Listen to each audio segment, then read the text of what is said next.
안녕하세요. 피셔인베스트 피셔입니다. 지난 4월 13일에 미국 소비자 물가지수가 발표되었습니다. 전년 대비해서 올해 얼마가 올랐냐, 이게 가장 중요한데 2.6% 상승했습니다. 일반적인 경제 이 전문가라는 분들은 그냥 요 정도만 하고 그냥 넘어가요. 아니면은 지가 알아서 결론을 딱 내주죠. 그러니까 니네들은 어차피 뭐 얘기해도 모르니까 그냥 결론이나 들어라, 뭐 이런 식인데, 근데 우리는 솔직히 그런 걸 원하지 않죠. 우리도 이 생각이라는 걸 할 수 있기 때문에 좀 자세히 설명해주고 우리가 알아서 판단하게 그렇게 해줬으면 좋겠는데, 먼저 소비자 물가지수가 뭐죠? 이렇게 물어보고 싶죠. 근데 그런 거 물어보면은 다른 애들은 다 알고 있는데 나만 무식쟁이인 것 같고 뭐 그래서 물어보지도 못하죠. 두 번째로, 그래서 미국 소비자 물가지수가 2.6%를 넘어서면 대체 뭐가 문제라는 거고, 그리고 실제 우리나라 주식시장이나 뭐 우리 생활에 무슨 영향이 있냐, 이렇게 물어보고 싶지만 또 알려준 사람이 적잖이 당황할까봐, 민망해할까봐 물어보기도 좀 그런 것도 있고, 그리고 또 어차피 뭐 전문가분들한테 물어보면 또 어려운 경제 용어 써가면서 헛소리를 길게 이제 짓거려요. 잘 이해도 안 되는데 그런 거 들어주고 있으면 또 힘들죠. 그러니까 이제 안 물어보고 그냥 넘어가는 게 대부분이죠. 근데 우리 채널에 이런 걸 정말 뭐 초등학생도 알아듣게 쉽게 설명을 드리니까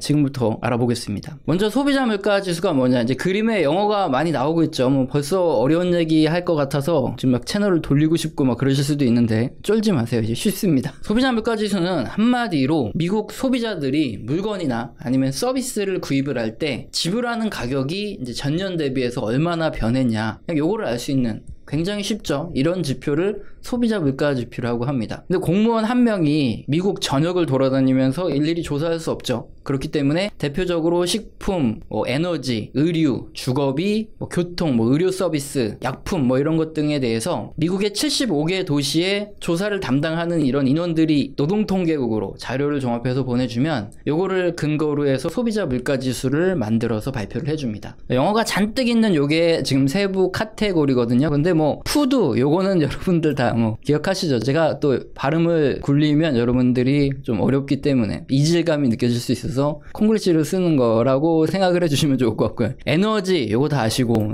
그리고 all item, less food and energy 하면 푸드랑 에너지 뺀 나머지 아이템이다. 이렇게 이해하시면 되겠죠. 이게 세부 카테고리인데 지금 그림 보시면 식품이 약 14%를 차지해요. 그리고 에너지가 6.5% 차지하죠. 대략적으로 한 20% 정도의 비중을 차지하는데, 다들 아시겠지만 식품이라든가 이런 에너지 있죠. 농산물 가격이나 유류 가격 이런 거는 변동이 굉장히 큽니다. 그래서 소비자 물가 지수를 정확히 측정하기가 조금 어려울 가능성도 있죠. 그래서 식품과 에너지를 제외한 요 나머지 80%의 요걸 가지고 핵심 물가 지수라고 합니다. 그런데 이제 쉽게 이해를 하시기 위해서 우리가 알고 넘어가야 될 게 있어요. 식품과 에너지를 제외한 거의 80% 요 항목들이 핵심 물가 지수고, 요게 미 연준에서 기준금리를 올리는데 굉장히 중요한 지표거든요. 근데 문제가 하나 있어요. 여기 보시면은 렌트 있죠. 주거비가 33%나 차지를 한다 이겁니다. 그러니까 우리나라로 따지면 월세거든요. 근데 소비자 물가 지수에는 주택 가격은 포함이 안 됩니다. 왜냐하면 주택은 쓰면 없어지는 돈이 아니라 나중에 돈을 돌려받잖아요. 그러니까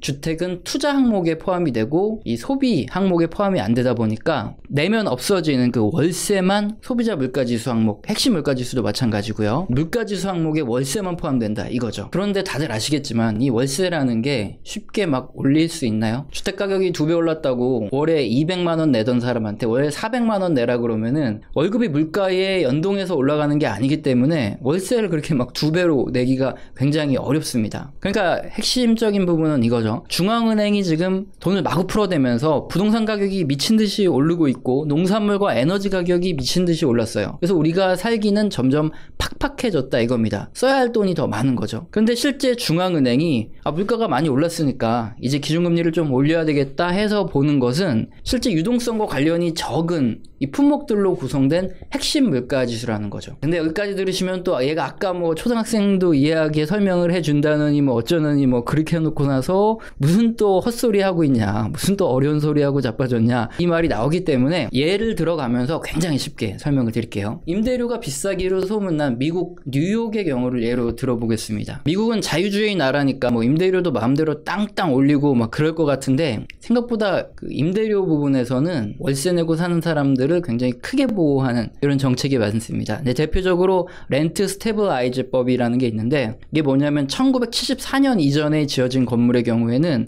임대료 상한선을 $2,700로 이렇게 고정을 하고요. 주택가격이 아무리 올랐다 그래도 그 이상으로 월세를 올리지 못합니다. 근데 뉴욕시 전체의 아파트 중에서 약 한 50%가 그러니까 100만 채 정도죠. 1974년 이전에 지어졌기 때문에 실제 주택가격이 아무리 올라도 렌트비 인상분이 물가에 반영되기 힘들다는 거죠. 여기 앞에서 렌트비가 비중이 33%나 들어간다 이 설명을 드렸죠. 그리고 진짜 가장 큰 문제가 따로 있습니다. 지금 뉴스기사 보시면은 월세 깎아드립니다. 맨하튼의 불편한 진실 이런 제목의 이코노믹 리뷰 여기 기사가 있죠. 뉴욕 맨하튼의 공실률이 굉장히 늘어나고 있다 이겁니다. 코로나 여파로 재택근무가 많아지면서 외곽에 집을 구하거나 아니면은 뭐 부모님 집으로 들어가는 형태가 굉장히 늘어났다는 거죠. 출근 때문에 비싼 임대료를 지불하면서 맨하튼에 거주할 이유가 없어졌다 이겁니다. 이에 따라서 최근 맨하튼의 공실률은 5.5%라고 하는데요. 이게 거의 평년의 3배 수준이라 그래요. 근데 공실률이 훨씬 더 높아질 수 있었는데 임대료를 파격적으로 인하해주면서 입주가 굉장히 크게 늘어났기 때문에 그나마 공실률이 5.5%지 그냥 놔뒀으면은 이거보다 훨씬 더 높았을 거다 이거죠. 그리고 부동산 전망도 지금 좋은 상황이 아닙니다. 팬데믹으로 이 맨하튼에 위치하던 다수의 기업들은 재택근무를 실행을 해봤거든요. 근데 회사가 망할 거라고 생각했는데 별다른 매출 감소가 일어나지 않고 오히려 매출이 증가했다는 거죠. 이에 따라서 비싼 임대료를 지불하면서 맨하튼의 사무실을 임대하지 않는 회사들이 늘어나고 있다고 합니다. 스포티파이라는 회사, 그리고 미디어매스, 로렌스 샌들러 뭐 이런 회사들이 임대 계약을 해지할까 고민 중이거나 아니면 해지하기로 결정을 했다 그래요.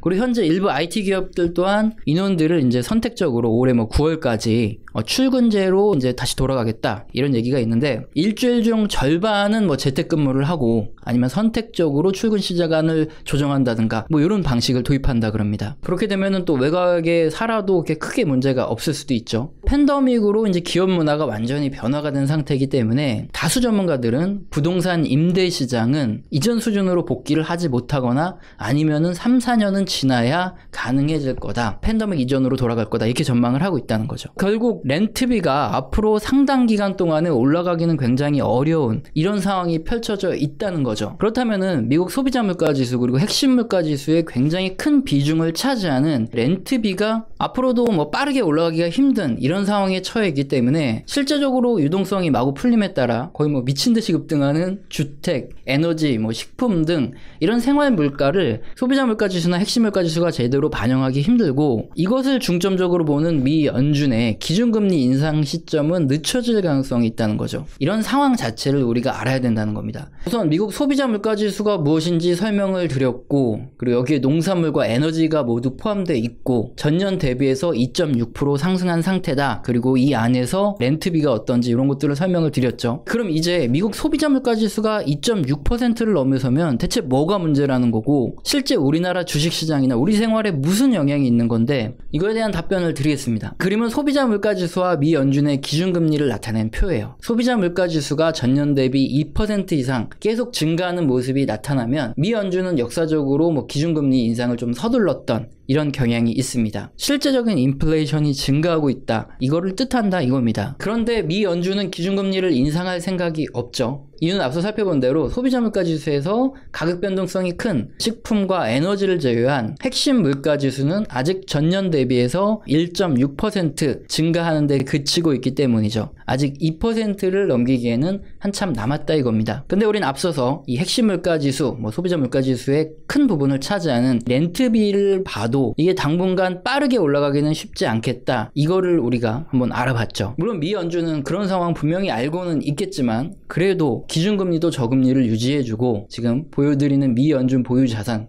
여기 국채가 대부분이거든요. 미국채도 계속 매입하시면서 돈 풀기를 유지해 주실 거다 이 말이죠. 그럼 우리는 미 연준이 지금 뭐 잘하고 있네 못하고 있네 뭐 이러면 큰일 나네 안 되네 뭐 이런 의견을 피력할 필요가 없어요. 우리가 얘기한다고 뭐 파월 의장이 그걸 들어주는 게 아니기 때문에 걔네들이 하는 걸 보고 우리 투자에 그냥 적용하면 됩니다. 앞으로 주식시장의 유동성 파티는 지속될 가능성이 높죠. 그리고 주식시장이 유동성이 넘칠 때가 주식 투자를 해서 돈을 벌기 좋을 때이기 때문에 뭐 당분간 이럴 때 질러서 수익률을 확보해 놓는 게 좋다 이거고요. 그리고 최근에 주식시장의 심리가 개선됐다 이걸 알 수 있는 거는 미국 10년물 국채금리에도 그대로 나타나고 있습니다. 지난 2월부터 최근까지 미국의 기술주 그리고 우리나라 주식시장의 상승을 방해하던 가장 큰 요인이 바로 10년물 국채금리의 급등세가 펼쳐졌던 이 부분이죠. 그런데 이제 3월을 고점으로 이렇게 상승세가 지금 꺾여 내려가고 있죠. 2월, 3월 이때까지만 해도 지금처럼 소비자 물가지수가 2.6% 이렇게 컨센서스 대비해가지고 크게 상승했다. 이런 경제지표가 나오면은 앞으로 인플레이션이 더 심해질 거고 미 연준은 기준금리를 더 빨리 오르겠지 이런 예측이 강해지면서 미국채 금리가 급등했을 만한 이런 소식이죠. 그런데 심리가 완전히 바뀌었죠. 오히려 미국 10년물 국채 금리는 떨어지고요. 경제가 좋아진다는 이런 희소식이 나오면은 국채 금리의 상승세를 두려워하면서 떨어지던 이 나스닥 기술주들이 오히려 올랐습니다. 위험 자산의 선호 현상이 지금 뚜렷해졌으니까 이제 미연준의 테이퍼링 이슈가 나오기 전까지는 당분간 주식시장은 다시 괜찮은 흐름이 나타날 가능성이 굉장히 높다 이겁니다. 예전 같으면 이 정도 하고 끝냈겠지만 이제 명확하게 설명을 드리는 시간이죠. 너무 추상적이다, 너무 어렵다 그래서 뭐 잘못 생각하시는 경우도 있고 거꾸로 판단하시는 경우도 있기 때문에 제가 명확하고 친절한 설명 들어갑니다. 일단 2월 중순부터 주식시장이 조정을 보였습니다. 근데 지난 2월 27일 영상을 잠깐 보면요. 이 그림은 왜 또 보여드렸냐 이런 생각이 좀 드실 텐데요. 첫 번째로 제 말 듣고 채권 비중 좀 늘리신 분들은 지금 이렇게 주식시장이 조정이 왔을 때 매수할 타이밍이다 이게 생각되기 때문에 보여드린 거고요. 이런 조정장에 저가 분할 매수를 해야 돈을 번다 이렇게 설명을 드렸죠. 그 시기가 이 동그라미 친 2월 27일이고요. 그리고 이제 3월 22일 영상을 잠깐 보면 그러나 지금 당장 안 좋으니까 신흥국 뭐 한국 주식 다 팔아? 이거는 좀 아니죠. 왜냐면은 어쨌든 아까 말씀드렸지만 미국채 금리가 향후 오를 만큼 오르면 어느 정도 하락을 할 거 아니에요. 그 다음부터는 그때는 다시 신흥국 증시에도 자금 유입이 될 수 있죠. 이 부분을 보면서 역시나 지금 당장은 아니겠지만 앞으로 오를 만큼 오른 미국 국채 금리가 이제 떨어질 수 있는 요 시기가 언제쯤 될까? 이제부터는 좀 탐색을 해야 되는 이런 시기겠죠. 미국채 금리가 떨어지는 시기가 다가올 수 있으니까 조정을 받은 기술주 그리고 우리나라 주식시장도 그렇고 이제 저점 매수의 시기를 잡아야 된다, 저울질해야 된다 이 얘기를 드렸거든요. 방송을 했던 시점이 바로 이제 3월 22일이죠. 사실 이거는 뭐 제가 정확히 맞췄다 이런 얘기를 드리는 것도 아니고 미국채 금리가 언제 떨어질지 뭐 오를지 이건 저도 모른다는 거예요. 뭐 또다시 국채 금리가 급등할 수도 있죠. 다만 제가 이전 영상들 있죠. 3월 22일 영상도 그렇고 2월 영상도 그렇고 누누이 설명드린 게 핵심이라 이겁니다. 최근에 벌어지는 미국채 금리 상승 그리고 앞으로 다가올 미연준의 테이퍼링 이슈 그리고 미연준이 기준금리를 인상을 또 하겠죠.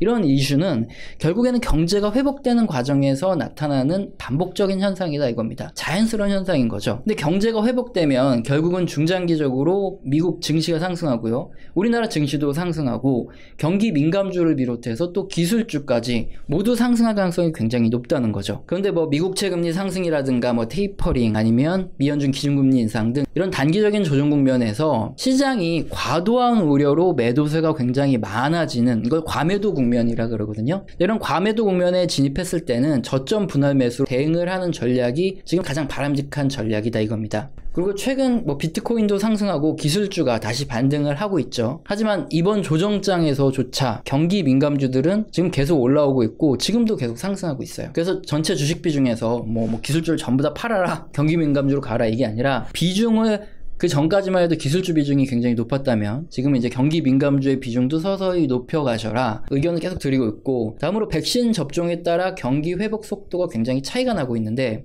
미국이 지금 가장 빨라요. 그리고 좀 신흥국이 좀 늦습니다. 그래서 신흥국 비중보다는 미국의 비중을 높이는 전략을 실행을 해야 된다. 그러니까 비중을 조절을 계속 하라는 거죠. 이 말씀을 계속 드리겠습니다. 오늘 영상도 마음에 드셨다면 구독과 좋아요는 꼭 눌러주시고요. 지속적으로 시청 부탁드리겠습니다. 감사합니다.